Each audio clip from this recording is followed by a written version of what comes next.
किसी इंसान के दिल का रास्ता उसके पेट से होके गुजरता है। ये फेमस लाइन शायद आपने जरूर सुनी होगी, which basically means that if you want someone to love you, all you have to do is cook them a good food. Interestingly ये बात कुछ बिजनेसेस के लिए भी सच साबित होती है, जिनमें से सबसे बड़ा एग्जांपल है IKEA, which is a Sweden-based multinational giant company that designs and sells ready-to-assemble furniture. अगर आपको हमारी बातों पे विश्वास ना हो रहा हो, तो इनफैक्ट उनके फाउंडर ने भी बोला है कि hungry people buy less.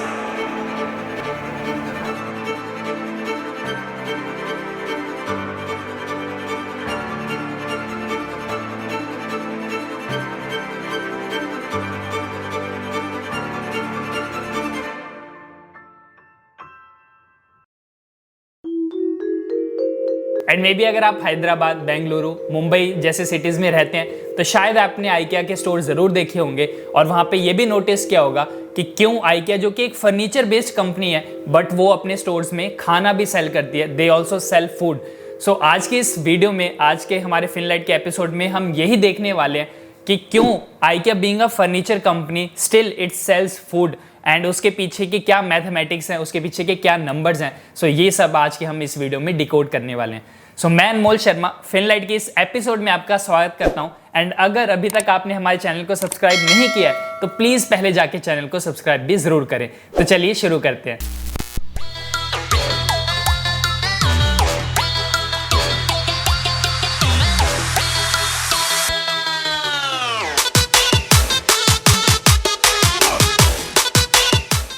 सो पहले बात करते हैं how the idea of restaurant was born.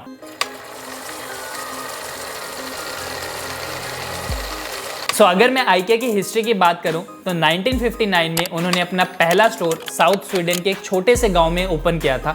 And तभी से ही फाउंडर इंगवार कैम्प्रेड का ये मानना था कि it is very difficult to do business with hungry customers, because उस टाइम से ही IKEA के स्टोर्स बहुत ही ज़्यादा बड़े हुआ करते थे, स्पेशियस हुआ करते थे। तो बहुत सारे कस्टमर्स आते तो ज़रूर थे, बट वो बहुत थोड़े टाइम में ही निकल जाते थे। एंड उसका प्राइमरी रीज़न ये था कि they went to eat something. So इस वजह से ही फाउंडर इंगवार कैम्प्रेड ने बहुत जल्दी ही ये रियलाइज़ कर लिया था कि IKEA also need to have their own restaurant, ताकि वहाँ पे वो लो प्राइस्ड अच्छा मील ऑफर कर सके लोगों को। एंड अगर लोग उनके यहाँ से खाना खाते हैं तो ऑब्वियसली उनकी एनर्जी हाई रहेगी तो वो ज़्यादा देर तक शॉपिंग करेंगे उनके स्टोर्स में। एंड अगर ज़्यादा देर तक शॉपिंग करते हैं तो वो खाली हाथ तो ऑब्वियसली नहीं लौटेंगे, जिससे अल्टीमेटली IKEA के फर्नीचर बिजनेस की सेल्स बढ़ेगी, क्योंकि वो वहाँ से कुछ ना कुछ खरीद के भी ज़रूर जाएंगे।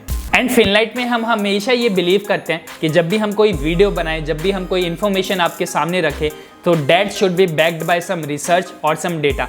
इसलिए अब कुछ डेटा की मदद से, कुछ नंबर्स की मदद से हम ये जानते हैं कि what is the impact of the food business on overall IKEA's furniture sales.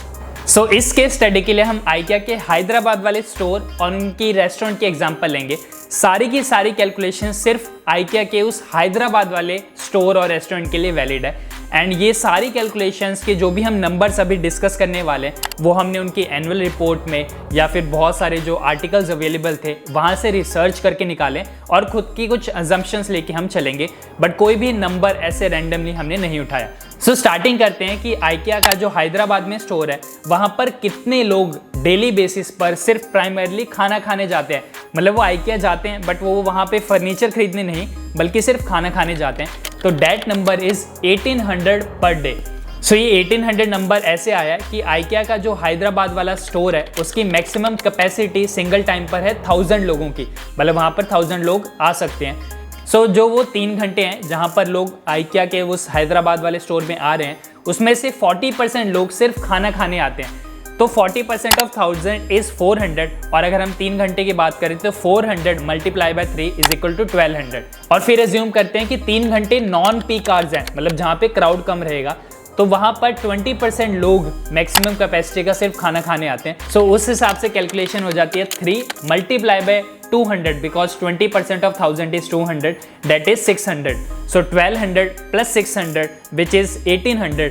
सो 1800 लोग daily basis per day Hyderabad के उस स्टोर में सिर्फ खाना खाने जाते हैं। एंड अगर हम अज्यूम करें कि जो IKEA का हैदराबाद वाला स्टोर है वो साल में 350 डेज ओपन रहता है, तो 1800 multiply by 350 is equal to 6,30,000। So ये 6,30,000 लोग हर साल आइकिया के उस हैदराबाद स्टोर में सिर्फ खाना खाने जाते हैं। सो फाइनेंशियल ईयर 2019-20 में आइकिया का जो हैदराबाद वाला स्टोर है उसमें अराउंड 2 मिलियन विजिटर्स आए थे। 2 मिलियन इज 20 लाख। सो 6.3 लाख लोग सिर्फ खाना खाने गए थे आउट ऑफ टोटल विजिटर जो कि थे 20 लाख। सो अगर हम 6.3 लाख को 20 लाख से डिवाइड करें तो डेट नंबर इज 32%। मतलब आइकिया के उस हैदराबाद स्टोर में जितने भी लोगों ने विजिट किया उसमें से 32% लोग आइकिया में सिर्फ प्राइमरली खाना खाने ही जाते हैं। एंड ये जो हैदराबाद वाला 32% का जो नंबर है ये उनके पूरे वर्ल्ड में जितने भी आइकिया के स्टोर्स हैं उससे बिल्कुल एग्जैक्टली मैच करता है। तो आइकिया के अकॉर्डिंग 30% ऑफ देयर कस्टमर्स, पूरे हम वर्ल्ड की भी बात करें तो 30% ऑफ देयर कस्टमर्स जो आइकिया में आते हैं वो सिर्फ खाना खाने आते हैं। तो हैदराबाद की जो स्टोर्स की कैलकुलेशन हमने अभी की वो एग्जैक्टली उनके जो कैलकुलेशन है उससे मैच करती है। So now the $1 million question is कि how many of these people, जो 32% लोग थे जो सिर्फ खाना खाने आते हैं, उनमें से कितने लोग आइकिया का प्रोडक्ट, आइकिया का फर्नीचर भी खरीदते हैं। सो इसकी कैलकुलेशन देखते हैं। सो फाइनेंशियल ईयर 2019-20 में आइकिया के उस हैदराबाद के स्टोर का ओवरऑल रेवेन्यू था 566 करोड़ एंड वहाँ का एवरेज ऑर्डर वैल्यू था 5,000 रुपीज़। एवरेज ऑर्डर वैल्यू का मतलब यही है कि वहाँ पे जो भी कस्टमर जाता था वो ऑन एन एवरेज अगर फर्नीचर खरीदता था तो उसकी वैल्यू कितनी थी। सो वो वैल्यू थी 5,000 रुपीज़। सो नेक्स्ट स्टेप में अभी हम 2 सिनेरियोज हाइपोथेटिकली एज्यूम करते हैं। हमने अभी लास्ट कैलकुलेशन में देखा था कि 32% लोग आइकिया के उस हैदराबाद स्टोर में सिर्फ खाना खाने जाते हैं। तो लेट्स अज्यूम कि जो 32% लोग थे उनमें से फर्स्ट सिनेरियो में 15% लोग खाने के साथ साथ कुछ फर्नीचर भी खरीद के जाते हैं। एंड सेकंड सिनेरियो में जूम करते हैं कि 25% लोग, जो 32% लोग थे जो सिर्फ खाना खाने जाते हैं, उनमें से 25% लोग आइकिया में खाने के साथ साथ फर्नीचर भी खरीद लेते हैं। ऐसा हमने 15% और 25% का सिनेरियो इसलिए जूम किया है ताकि हमें एक परसेंटेज रेंज मिल जाए कि कितने लोग जो वहाँ पे खाना खाने जाते हैं वो ओवरऑल आइकिया के फर्नीचर की सेल में भी कंट्रीब्यूशन देते हैं। So according to first scenario हमने अज्यूम किया 15% का conversion rate. So 15% of 6.3 lakh visitors जो आइकिया में सिर्फ खाना खाने जाते थे, वो अगर एवरेज ऑर्डर वैल्यू मतलब 5,000 की शॉपिंग करते हैं, so that number is 47.25 crore. And second scenario में जहाँ पे हमने 25% कन्वर्जन अज्यूम किया है, तो 25% ऑफ 6.3 लाख विजिटर्स अगर वो 5,000 की एवरेज ऑर्डर वैल्यू की शॉपिंग करते हैं, so this number is 78.75 crore rupees. So scenario 1 में जो 47.25 करोड़ रुपीज़ की सेल्स जो हुई, वो नंबर बेसिकली ये हमें बताता है कि आइकिया के उस हैदराबाद स्टोर में जो लोग प्राइमरली सिर्फ खाना खाने आए, अगर उनमें से 15% लोग भी कन्वर्ट होते हैं कि जो फर्नीचर भी खरीद ले, तो उसकी वजह से वो ओवरऑल 47.25 करोड़ रुपीज़ का सेल्स का कंट्रीब्यूशन देते हैं आइकिया के ओवरऑल फर्नीचर में। हमारे सेकंड सिनेरियो में जो नंबर आया 78.75 करोड़ रुपीज़, वो हमें ये बताता है कि अगर जो लोग प्राइमरली खाना खाने आए थे उनमें से अगर 25% लोग कन्वर्ट होते हैं कि वो कुछ खरीद के भी जाते हैं, तो वो पूरी सेल्स में 78.75 करोड़ रुपीज़ का कंट्रीब्यूशन करेंगे। सो अगर हम इन दोनों ही नंबर्स को ओवरऑल सेल से डिवाइड करें, for example 47.25 crore divided by 566 crore, that basically is 8.34%। सो अगर हम सेकंड सेल्स के नंबर को 78.75 को ओवरऑल सेल यानी 566 करोड़ से डिवाइड करें, तो ये नंबर आ जाता है 13.9%। सो हम ये बोल सकते हैं कि आइकिया के जो ओवरऑल फर्नीचर का सेल है उसमें से 8% टू 14% जो कन्वर्जन है या कॉन्ट्रीब्यूशन है वो आइकिया के रेस्टोरेंट बिजनेस से आता है, जहाँ पे प्राइमरली लोग खाना खाने के लिए जाते हैं, बट कुछ लोग क्योंकि कन्वर्ट हो जाते हैं तो वो ऑब्वियसली आइकिया के ओवरऑल सेल्स में कंट्रीब्यूट करते हैं।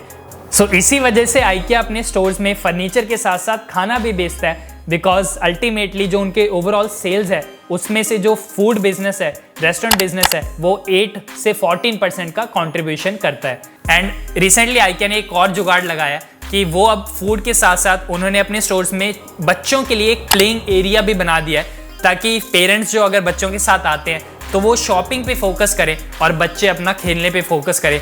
सो parents don't have to care about food और चिल्ड्रन, जिसकी वजह से अल्टीमेटली उनकी सेल्स इंक्रीज होंगी। सो आज हमने नंबर्स और डेटा की मदद से सीखा कि जो आइकिया का फूड बिजनेस है वो ऐसे ही नहीं है, उसके पीछे एक प्योर प्रॉपर लॉजिकल रीजनिंग है। अगर आपको हमारी मेहनत पसंद आ रही है तो प्लीज़ इस वीडियो को लाइक ज़रूर करें। एंड अगर आप भी आइकिया के स्टोर्स में गए हैं, वहाँ पे आपने खाना खाया है, तो प्लीज़ उसका रिव्यू भी ज़रूर करें कि वहाँ का खाना का टेस्ट कैसा है। एंड अगर अभी तक आपने हमारे चैनल को सब्सक्राइब नहीं किया है तो प्लीज़ पहले जाके चैनल को सब्सक्राइब भी ज़रूर कर लें। सो मिलते हैं नेक्स्ट वीडियो में, तब तक के लिए bye bye and as always keep learning.